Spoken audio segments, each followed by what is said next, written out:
And let me repeat, any bingo that position himself as a threat to me, I go buy you. You dey hear me? If you want talk, we go talk am from now till tomorrow. You present yourself a threat to me, I will apply my right to self-defense and buy you first.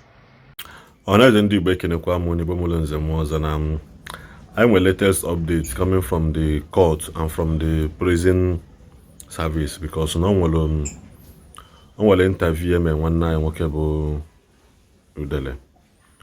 Nwere interview a grant ya because na ndị otu ya na-agba kpurukpuru na-achọ ebe ha yi eti isi na-achọ ndị ha ya ayọ ka ejeje ya ọlụ ha ndị ọkaikpe ka amale ha ya eme because na unu mana kemgbe izuụka gara aga na ya nọ offense 3 times, non offense 3 times a day.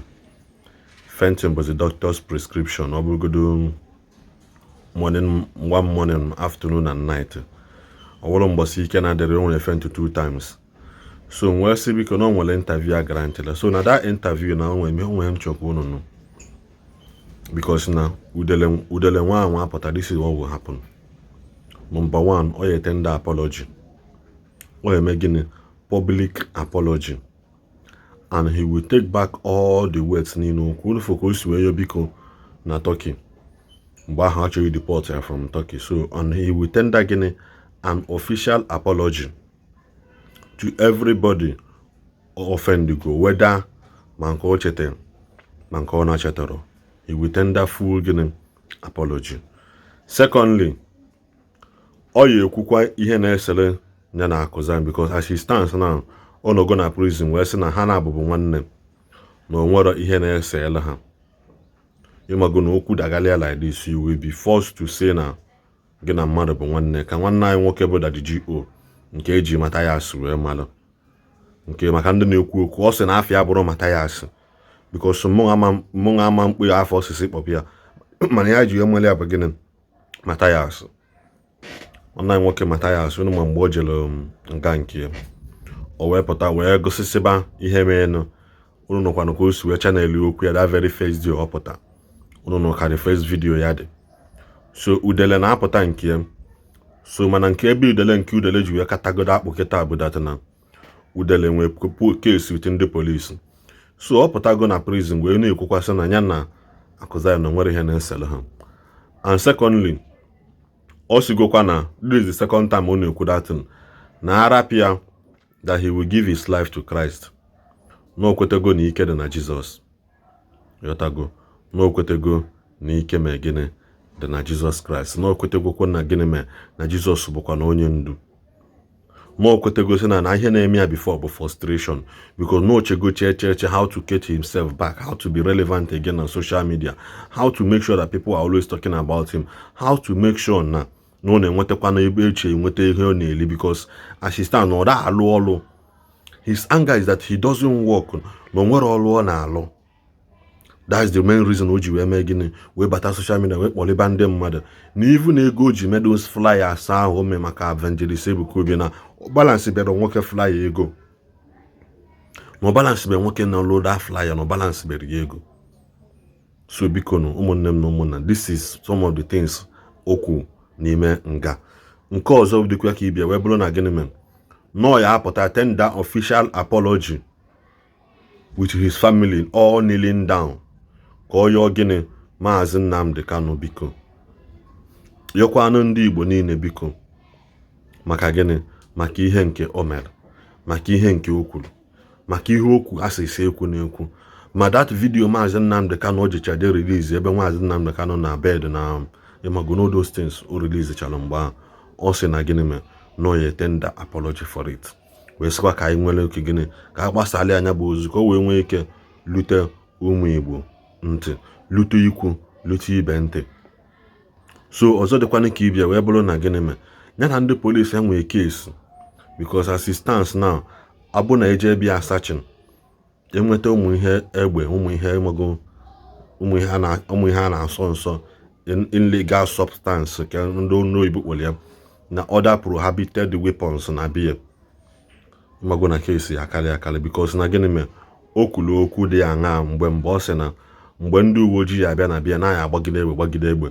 So ndị be anyị na-atụ n'ilu sị na onye nyụọ ahụ bụwa asọ njọ mere gịnị adị Igbo. So na Udele n'ihe o mere adịghị Igbo.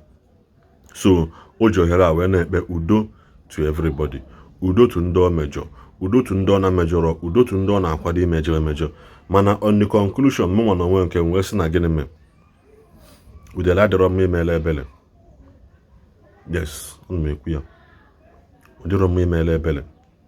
Aka ji ejisie ya ike, aka ma gịnị ji ejisie ya ike, maka ndị na-amara na mmiri ọkụ na-egbu mbe ka ha kwetekwa na mmiri ọkụ na-egbu mbe. Because na a na-ekwu ihe anụnwa niile a na-ekwu ọ dịka agbara nkịtị, ọ dịka o nwere onye anya asa anya. Ekperime enyi ya nwoke nke n'obodo oyibo na handụl ya peji ya bụ admin ya, ọ na ha ekwu the only thing ha na-emezi kịta na peji ya bụ ịbịa na-eshi ya okwu na nwere isi, eshi ya okwu na paparanam news, eshi ya nka, eshi ya nke ọzọ, eshi ya nke ọzọ, wuti nwoke agadi nwoke ahụ gbara ajị white na-agụ ofe. That's the only thing ha na-emedebe, always in the midst of propaganda. Ka ha na-eme ihe asịsị eme na-eme, ka ha na-ekwu okwu asịsị ekwu na-ekwu, ọzọ ka ha na Chukwu na-ama aka. Because ọzọ Chukwu nna mee gịnị ka mma na ọ bụ onye a na-eme ihe asịsị eme na-eme na-ekwu ihe asịsị ekwu na-ekwu. Mana ndị agba ha na kamera ihe na-apụ ha n'ọnụ mgbe gbara.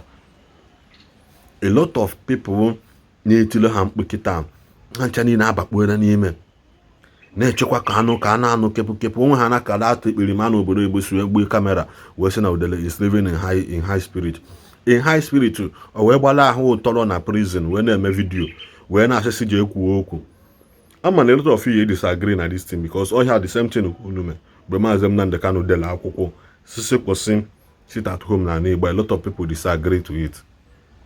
Ya kwa ka njikwa na-eweta bi vidio anụ na asị unu na as it stands now Udele is regretting and he's taking back some of his words niile okwu.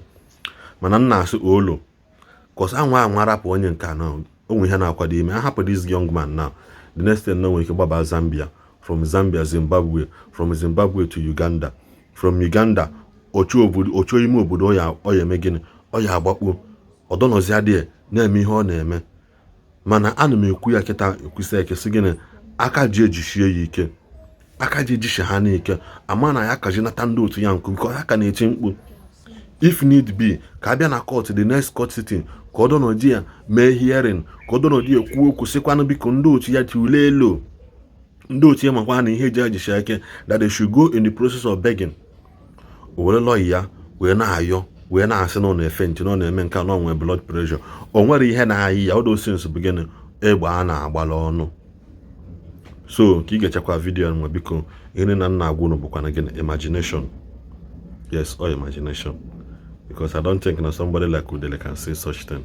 Somebody like Udele, I don't think that he can actually do something. So I'm just imagining it in my head when I say, what if now Omekwan this kind of thing? Can they forgive him?